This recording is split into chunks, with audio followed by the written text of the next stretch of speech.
Je suis une femme sculpteur depuis à temps plein depuis une quinzaine d'années.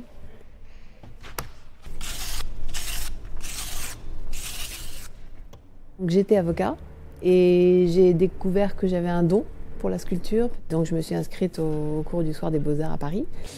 Et le prof, au premier cours, m'a dit « mais vous en faites depuis 15 ans », ce qui n'était pas le cas. Donc j'ai réalisé qu'il y avait quelque chose, effectivement, que c'était de l'ordre du don et que c'était important pour moi. Donc j'ai commencé à un petit peu ménager les deux, donc continuer mon métier d'avocat. Et puis j'ai réalisé très vite que non, c'était pas compatible, qu'il fallait aller au bout de cet appel-là.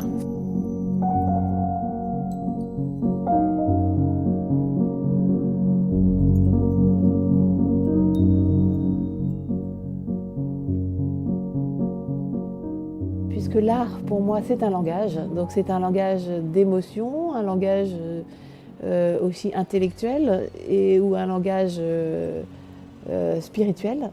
Et ce qui m'intéresse, c'est pas la technique pure, non. Pour ça, la technique, j'ai la chance de ce don, c'est-à-dire que les choses arrivent assez facilement d'un point de vue technique.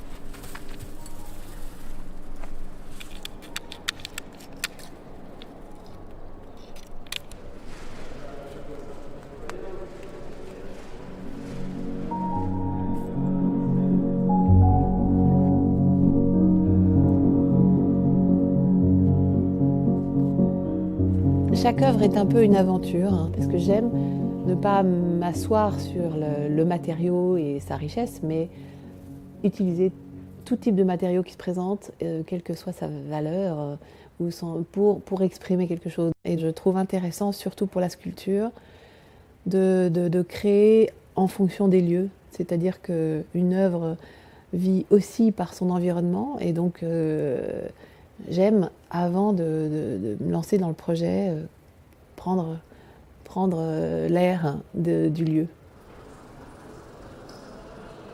Par exemple, la colombe qui est au Musée de l'Homme. Quel est le message? Là, il est évident, c'est-à-dire que ce fil de fer, ce médium, permet d'exprimer la fragilité dans cet environnement un peu compliqué, la fragilité de la paix par ce fil qui dessine cette colombe. Voilà le message, un des messages possibles.